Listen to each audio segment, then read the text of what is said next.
Initially, I had a very different idea for this build. It was going to be more of a gunless build that used biotic and the occasional tech power to kill. However, after giving it some more thought, I figured that style of build would work better for a different playthrough. So instead, I went with another idea in my head, a powerful sniper build. So for anyone that was hoping to see a more traditional Adept build, you might be a little disappointed. Not to say that there isn't anything useful here, but you should keep in mind that every choice I made for this build was intended to make the sniper rifle both easier to use and far more effective. So this is going to feel more like a sniper who happens to be an adept rather than an adept who uses a sniper rifle.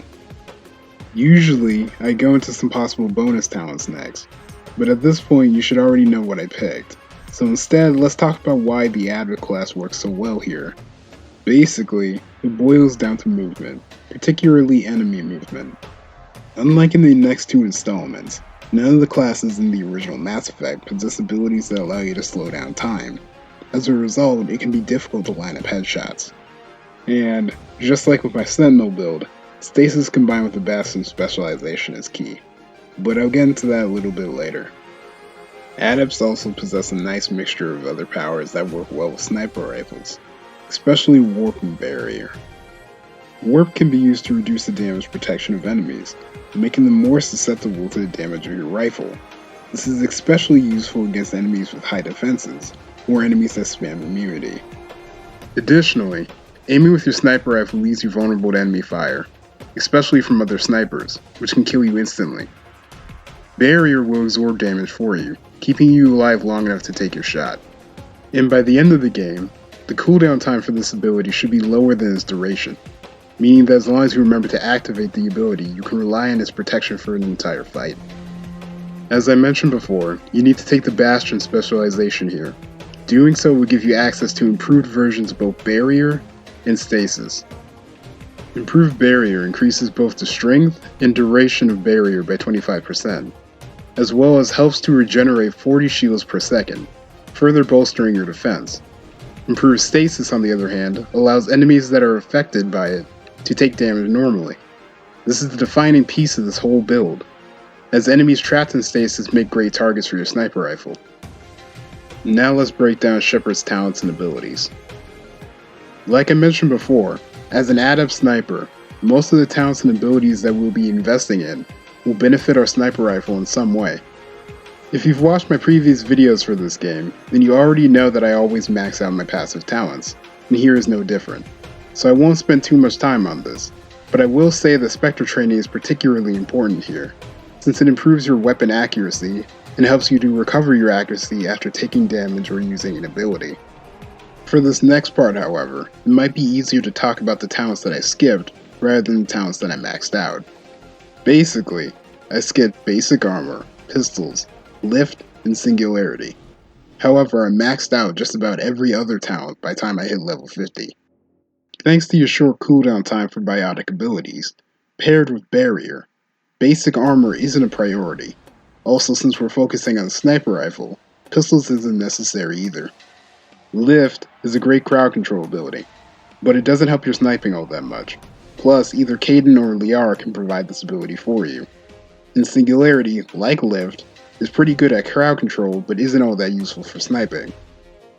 Now, like I mentioned, all your other talents, Throw, Warp, Barrier, Stasis, and obviously Sniper Rifles, should be maxed out by the time you hit level 50. But, since I didn't cover them much before, let's talk about your Throw and Sniper Rifle talents. Throw is a solid crowd control ability that, unlike Lift, keeps enemies at a distance, and when combined with a squad mate's Lift, allows you to do some more traditional Adept gameplay. Sniper Rifle should probably be one of the first talents that you max out, as the Assassination ability provides the largest damage bonus at its master rank. And to be honest, Assassination can feel a little bit underpowered until then. I ended up putting all of my skill points after level 50 into basic armor, to get a permanent boost to Shepard's damage resistance. Now, let's talk about the strongest squad setup for this build. As I mentioned before, the Adept possesses a pretty solid defense, so using a more tanky squad isn't necessary. Instead, I decided to focus on squad members that further complemented the Adept's talents. So I decided on Kaidan and Tali, since both have a large amount of useful tech skills, and Kaidan can make up for some of the biotic skills that Shepard skipped. Let's start with Tali. Going down the line, by level 50, I had still completely skipped both her pistols and her shotgun talents. Instead, I maxed out her basic armor to give her a 20% bonus to damage resistance and master shield boost. I only put 6 points into her first aid, as Kaidan will make up the difference, and maxed out her electronics, allowing her to use master overload and to max out her shields. I maxed out her damping, increasing her tech explosion radius and giving her the master damping ability, which stops enemy power usage. I also maxed out her decryption to increase the damage of her tech powers and give her master sabotage, which stops enemies from shooting their main weapon. I also maxed out her hacking power, which both allows her to hack most of the synthetic enemies in the game, and to reduce the cooldown time for overload, sabotage, and damping. And finally, I maxed out her Quarian Mechanist talent, which further increases her shields by 120, while also increasing her tech resistance by up to 35%. I put all of her points after level 50 into her pistols to slightly increase her combat damage. Tali largely plays a similar role in the squad as the engineer character did, keeping enemies off balance and distracting synthetics with hacking. But, due to her lack of defensive abilities, maxing out her electronics, passive skill, and basic armor are essential in order to keep her in the fight. Now for Kaidan. By level 50, I put 7 points into his throw, I maxed out both his lift and barrier talents, but I skipped his stasis for obvious reasons. I ended up putting 5 points into his decryption to unlock his advanced sabotage and his electronic talents. From there, I maxed out his electronics for master overload and to maximize his shields. I put 6 points into his first aid to complement Tali's, and I maxed out his medicine talent to reduce the cooldown time for first aid and to unlock his neural shock ability. And finally, I maxed out his passive sentinel talent, which reduces the cooldown time for both his biotic and tech powers by up to 10%, while also making his pistols more effective. After level 50, I put the extra points into decryption in order to increase the damage of his tech powers. Kaidan will essentially act as support for your squad by improving your first aid while providing extra crowd control options, most notably lift and neural shock. Plus, he uses overload and sabotage to support Tali's or act as a stand-in while hers are on cooldown. Now, before I go into combos for this setup, I want to mention a correction from the engineer build. I couldn't find an official answer, but it seems that reductions to enemy damage protection do not stack. Instead, the game simply applies the highest of the two effects.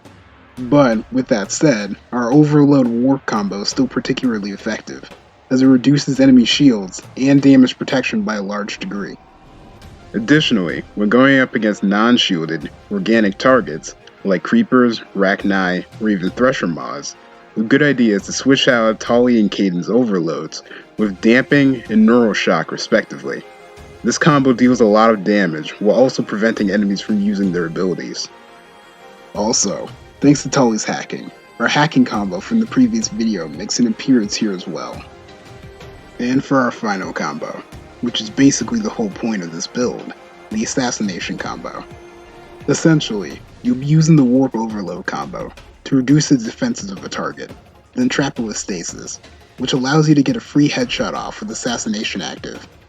By doing this, you can deal serious damage, or even kill some of the strongest enemies in the game, in just one shot. However, this combo is limited by the amount of damage that your sniper rifle can do. Usually I don't bother talking about weapons and equipment for this game, but for this build, it was a necessity. Obviously, you're going to want the most powerful sniper rifle you can find, and that would be the highest level Spectre Gear sniper rifle. Now the mods are a little more interesting. I went for the highest possible damage bonuses, and as a result, I picked 2 Rail Extension 7 mods, and the High Explosive Rounds 10. This might be a bit controversial, as you'll only be able to fire a single shot before your gun overheats, but I think that the massive damage boost is worth it. But this can be remedied by using your biotics and other crowd control abilities to keep you in one piece while your guns are cooling down. With this setup, in combination with a relatively short cooldown time, further reduced by your armor mods, you will become a boss killer. Thanks for watching. I hope you all try this build out. It was a lot of fun to play and can do some serious damage. Please drop a like and subscribe to the channel for more content like this.